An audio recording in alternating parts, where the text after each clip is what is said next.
오늘 이 새벽 시간 함께 읽을 하나님의 말씀 창세기 29장 25절에서 30절까지의 말씀입니다. 창세기 29장 25절에서 30절까지의 말씀 여러분들 대표해 제가 읽도록 하겠습니다.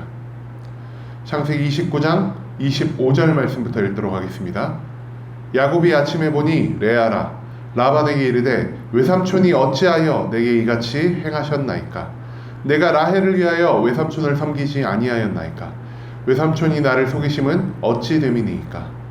라반이 이르되 언니보다 아우를 먼저 주는 것은 우리 지방에서 하지 아니하는 바이라. 이를 위하여 7일을 채우라. 우리가 그도 내게 주리니 내가 또 나를 7년 동안 섬길지니라. 야곱이 그대로 하여 7일을 채우매 라반이 딸 라헬도 그에게 아내로 주고 라반이 또 그의 여종 비라를 그의 딸 라헬에게 주어 시녀가 되게 하매 야곱이 또한 라헬에게로 들어갔고 그가 레아보다 라헬을 더 사랑하여 다시 7년 동안 라반을 섬겼더라. 아멘. 오늘 이 새벽 함께 나눌 하나님의 말씀 제목은 부메랑 효과라는 제목을 가지고 우리가 한번 이 창세기 29장의 말씀 나눈 시간 갖도록 하겠습니다.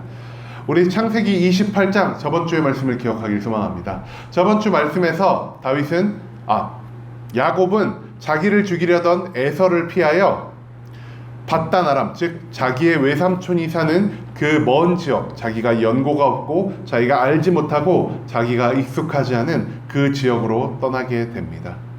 그리고 그 밧단 아람에 도착하여 외삼촌의 집에 들어가 그곳에서 대략 한 달간의 시간을 보내게 됩니다.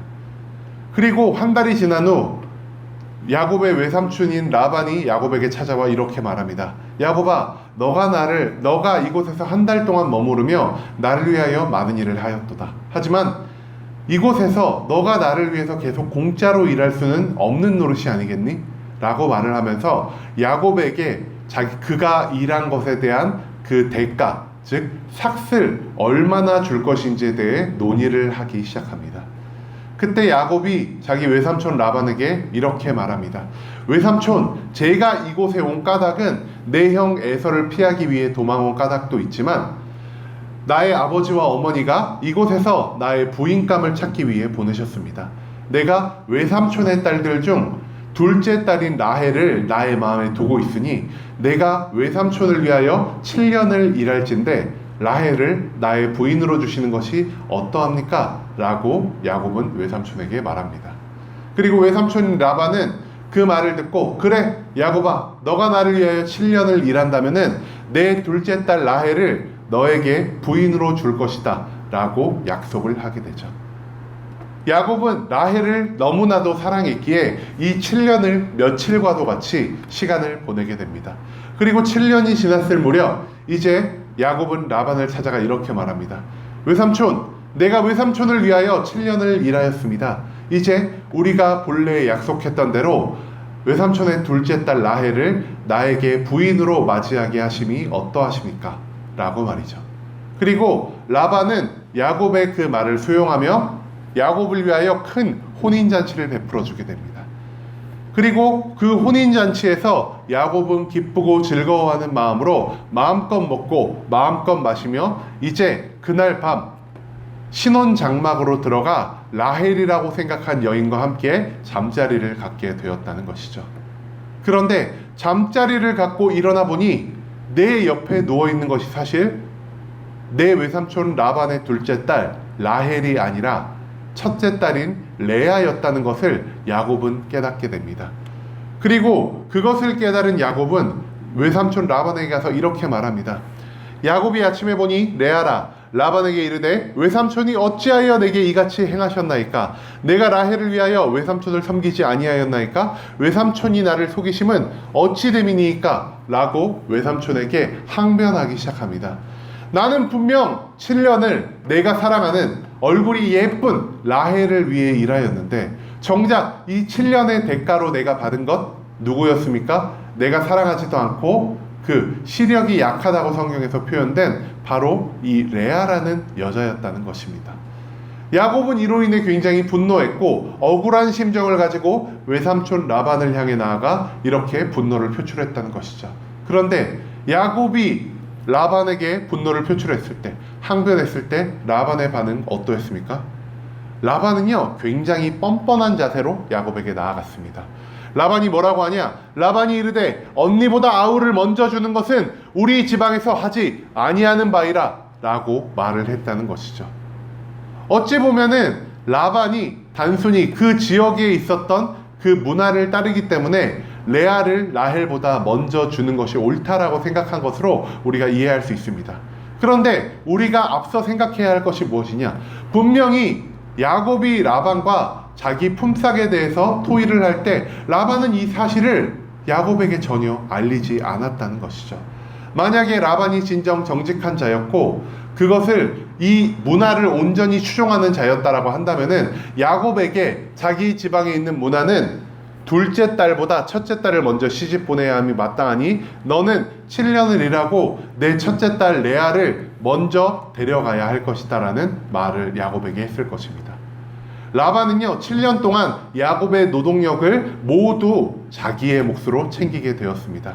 그리고 자기의 둘째 딸 라헬을 야곱에게 주는 것이 마땅했다라는 것이죠. 그런데 7년 동안 야곱을 일을 시켜보니까 야곱이 생각보다 일을 너무 잘하는 겁니다. 그렇기 때문에 이 7년이 다 돼갈 시점 라반의 마음에는 무언가 욕심이 싹트기 시작했던 것 같습니다. 그렇기 때문에 나를 위해서 야곱이 더 일해줬으면 좋겠는데 7년만 일하는 것이 아니라 계속해서 나를 위해서 야곱이 일을 해줬으면 좋겠는데 라는 생각을 갖게 됩니다. 그리고 라반은 꾀를 내게 된다는 것이죠.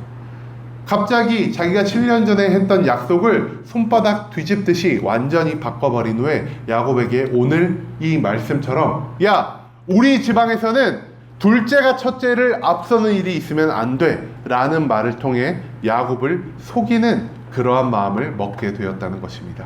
그런데요, 이 말이요 단순히 이 밧단 아람 지역, 이 지역의 문화를 대표하는 말이 아니라 라반은 이 말을 통하여 야곱의 트라우마를 건들고 있다는 사실을 우리가 기억하길 소망합니다. 여러분, 야곱 어떤 자였습니까? 야곱은요 속이는 자였습니다. 자기 형을 속여 장자권을 빼앗고 자기 아버지를 속여 장자에게 돌아갈 축복권을 빼앗은 자가 바로 야곱이었다는 것이죠. 그리고 야곱은요 이삭에게 있어서 둘째 아들이었습니다. 둘째 아들이 첫째 아들을 앞서기 위해 장자권을 빼앗고 둘째 아들이 첫째 아들을 넘어서기 위하여 아버지의 축복권을 도둑질한 그 사건을 라반은 이미 알고 있었습니다. 그렇기 때문에 라반은요 오늘 언니보다 아우를 먼저 주는 것이 우리 지방에서 하지 아니하는 바이라라는 말을 통하여 둘째와 첫째를 대조시키며 야곱의 트라우마를 건드렸다는 것이죠. 이 말씀을 통하여 라반은 야곱에게 이렇게 말하고 있습니다. 야곱아, 너도 둘째지. 그런데 너가 둘째 된 자의 자세로 첫째를 존중하지 않고 너의 가정 가운데 형을 속이고 아버지를 속인 결과가 어찌 되었느냐. 둘째가 첫째를 이기려 한다면은 둘째는 축복을 받더라도 그의 삶이 저주와 함께하는 삶이 아니겠느냐. 너가 축복을 받았음에도 분명 너의 아버지가 너를 축복할 때 너의 어머니의 형제들이 너를 섬기겠다라는 축복을 했음에도 불구하고 너의 지금 상황은 어떠하냐? 너가 그 축복을 받아서 에서가 너를 섬기고 있느냐? 아니다. 너는 에서의 칼을 피하여 지금 이 먼 곳 밧단 아람으로 떠나 살아가고 있지 아니하냐. 둘째가 첫째를 이기려 한다면은 이러한 일이 벌어지기 마련이다. 이 말을 통하여 라반은 야곱의 상처, 야곱의 트라우마를 지금 후벼 파고 있다는 상황을 우리가 발견할 수 있습니다. 그러면서 라반은 야곱에게 이렇게 말합니다. 야, 너 나의 둘째 딸 라헬을 레아보다 먼저 결혼하는 그런 불상사를 만들고 싶니? 라헬도 너와 같은 도망자의 삶, 라헬도 너와 같은 나그네의 삶을 살게 하고 싶니? 라는 식으로 야곱의 트라우마를 후벼파며 라헬까지 인질로 붙잡아 야곱을 붙잡아 두려 하는 이 라반의 굉장히 지능범적인 모습을 우리는 이 말씀을 통해 발견할 수 있다는 것이죠. 그리고 나서 라반은 이렇게 제안합니다. 야, 그런데 사실 나는 라헬도 너한테 줄 마음이 있어. 첫째가 먼저 결혼했으니 둘째도 이제 결혼할 수 있지 않겠어? 라고 말하며 야곱에게 이렇게 말합니다. 내가 너에게 라헬을 줄 것이다. 대신 너가 나에게 7년을 일했던 것처럼 다시 라헬을 위하여 7년을 일해라. 그러면은 이 결혼식이 끝난 7일 후에 내가 너에게 라헬을 너의 부인으로 맞아들일 수 있도록 또다시 잔치를 열어줄 것이다 라고 말을 합니다. 야곱은요, 라반의 말을 듣고 많은 생각을 하였을 것입니다. 맞아, 내가 둘째로서 내가 아버지와 형을 속였지만, 그리고 장자권을 받고 축복권을 빼앗았음에도 불구하고 내가 지금 이렇게 살아가는 것이 둘째가 된 내가 첫째의 모든 것을 빼앗기 때문에 벌어졌던 일이 아닐까? 내가 되돌아서 생각해보니 내가 얼마나 어리석은 짓을 했는지, 내가 사람을 속이면서까지 축복을 받았지만 그 축복이 나에게 직접 적용되지 않는 이 상황을 통해 내가 이 모든 것이 얼마나 헛된 것인지 깨닫게 되었도다라는 것을 야곱은 이 말씀 가운데서 새로운 생각을 하게 되었을 것입니다. 그리고 나서 야곱은 어떻게 대응하죠? 알겠습니다, 외삼촌. 내가 사랑하는 라헬을 위해 다시 7년을 일하겠습니다라고 라반에게 말하며 다시 라반을 위해서 남은 7년을 채우게 되었다는 것. 오늘 말씀은 그것을 우리에게 알려주고 있습니다. 여러분, 야곱의 삶 어떠한 삶이었습니까? 아까도 말씀드렸듯 야곱의 삶은요, 계속해서 속이는 삶이었다는 것입니다. 젊어서는 자기의 형을 속였습니다. 정확히 말하면은 자기의 형이 배고파 굶주렸을 때 그에게 긍휼을 베풀지 않고 오히려 그에게 붉은 것, 한국어로는 팥죽이라고 표현이 되어 있죠. 이 붉은 것 한 그릇과 형의 장자권을 바꾸자라는 제안을 통하여 자기에게 주어지지 않았던 그 형의 장자권을 빼앗아 가게 되었다는 것이죠. 그리고 나이가 들어서는 어떠한 일을 했습니까? 어머니의 도움을 받아 하나님을 속이고 자기 아버지를 속임으로 아버지가 에서에게 주려 했던 그 장자의 축복을 모두 빼앗아 간 자가 바로 야곱입니다. 야곱은요, 자기의 한평생에 거쳐 누군가를 계속해서 속이는 삶을 살아왔습니다. 그리고 야곱이 속임으로 인해서 빼앗았던 것은 굉장히 사소한 것이 아니고 그 당시 고대 사회에 있어서 굉장히 크고 굉장히 중요한 것이었다라고 우리가 생각을 할 수 있을 것 같습니다. 야곱은 자기 삶에 있어서 계속 누군가를 속였고 그 속이는 것을 계속 성공함을 통하여 많은 것을 얻은 사람이었습니다. 그렇기 때문에 야곱은 이렇게 생각했을 것입니다. 사실 내가 굉장히 똑똑한 게 아닐까? 내가 이토록 지혜로워서 남들이 내가 한마디만 하면 모두 속아 넘어가고 남들에게 내가 이것을 행하면 이것을 모두 믿는데 나같이 지혜로운 사람이 마땅히 장자의 권리를 행사하고 마땅히 축복을 받는 게 당연하지 않은가? 라는 생각을 하며 살았을 수도 있겠습니다. 그리고 또한 야곱은 이러한 생각을 하며 또 이렇게 생각했을 것입니다. 내가 이토록 똑똑하고 나는 계속해서 남을 속이는 삶을 살았기 때문에 나는 남에게 함부로 속지 않을 것 같아. 나는 사기를 당하지 않을 것 같고 나는 누군가를 속였으면 속였지 속임 당하는 자의 삶을 살지 않을 것 같아라는 이러한 생각을 하며 계속 삶을 살아갔을 것입니다. 그런데 오늘에 들어서 야곱 누구에게 속임 당하게 되죠? 외삼촌에게 속임 당하게 됩니다. 그것도 자기 인생에 있어서 무려 7년이라는 기간을 내가 사랑하지 않는 한 여자를 위해 사용하게 되며 자기의 인생의 긴 시간을 자기 외삼촌에게 사기를 당했다는 것을 야곱은 오늘 이 말씀을 통해 깨닫게 되었다는 것입니다. 여러분, 우리가 이전에요 시편 28편의 말씀 읽은 적이 있습니다. 시편 28편 잘 기억나지 않을 것 같아서 제가 말씀을 한번 준비를 했습니다. 시편 28편 4절에서 하나님은 우리에게 이렇게 말씀하십니다. 그들이 하는 일과 그들의 행위가 악한 대로 갚으시며 그들의 손이 지은 대로 그들에게 갚아 마땅히 받을 것으로 그들에게 갚으소서.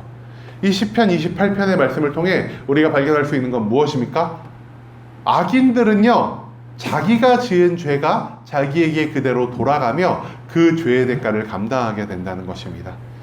그들의 하는 일과 행위가 악한 대로 그들의 악이 다시 그들에게 돌아갈 것이란 말이고, 또한 그들이 손이 지은 대로 그들에게 갚아 마땅히 받을 것으로 그들에게 갚으소서. 그들의 손, 즉 그들이 행위로 모든 악한 일을 행한 것이 다시 그들에게로 돌아가 그가 지은 죄와 악행으로 인하여 고통받게 하시옵소서라는 이 기도가 시편 28편의 기도라는 것 우리가 다시 한번 기억하길 소망합니다. 여러분, 내가 지은 악은요 하나님이 지켜보고 계십니다. 내가 지은 그 모든 악행, 모든 죄악들은 하나님이 계속해서 지켜보실 뿐만 아니라 그 모든 것을 하나님이 기억하고 계신다는 것을 우리가 기억하길 소망합니다. 하나님은요, 그 모든 것을 지켜보시고 그 모든 것을 기억하실 뿐 아니라 우리가 지은 모든 죄를 우리가 다시 돌려받게 하신다는 그러한 하나님이시라는 사실을 우리가 또한 기억하기를 원합니다. 우리의 죄는요, 우리가 한번 남을 향해 던졌다고 해서 그대로 남에게 붙어 떨어지지 않는 것이 아닙니다. 죄는 마치 부메랑과도 같습니다. 내가 죄를 타인을 향해 던졌다면은 그 부메랑이 다시금 나에게 돌아오는 것처럼 그 내가 행한 죄악, 내가 범한 악행들은 다시 나에게로 돌아와 나의 육신에 큰 상처를 남긴다는 사실을 우리가 기억하길 소망합니다. 여러분, 야곱은 한평생 누구를 속이며 살아갔지만 자기의 인생의 가장 중요한 시기에 오히려 남에게 속임을 당하여 자기의 중요한 7년이라는 시간을 허비하게 되었다는 것. 즉, 자기가 범한 죄로 인하여 이제 자기가 고통받는 그러한 상황에 처했다는 것을 우리가 발견하게 됩니다. 우리가 이 야곱의 일화를 기억하길 소망합니다. 우리의 죄는 반드시 우리에게 다시 되돌아온다는 것 우리가 기억하며 살아가길 소망합니다.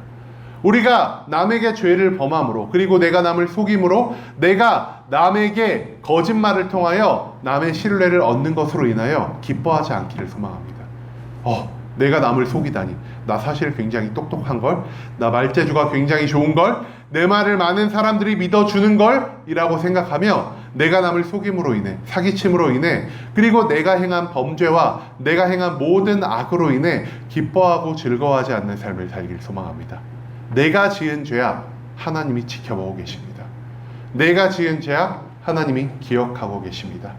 내가 지은 죄악 하나님이 다시 나에게 돌려받게 하신다는 그 사실을 우리가 기억하며 우리가 죄에게서 멀어지고 오히려 죄악보다 선을 행하는 삶을 살길 소망합니다. 정의로운 하나님이 악에는 악으로 보응하시고 선에는 선으로 보응하실 것을 우리가 기억하며 오늘도 우리가 악 대신 하나님이 보시기에 선한 삶을 선택하며 살아가는 순복음 함께하는 교회 모든 성도님들의 시길 간절한 마음으로 소망하겠습니다.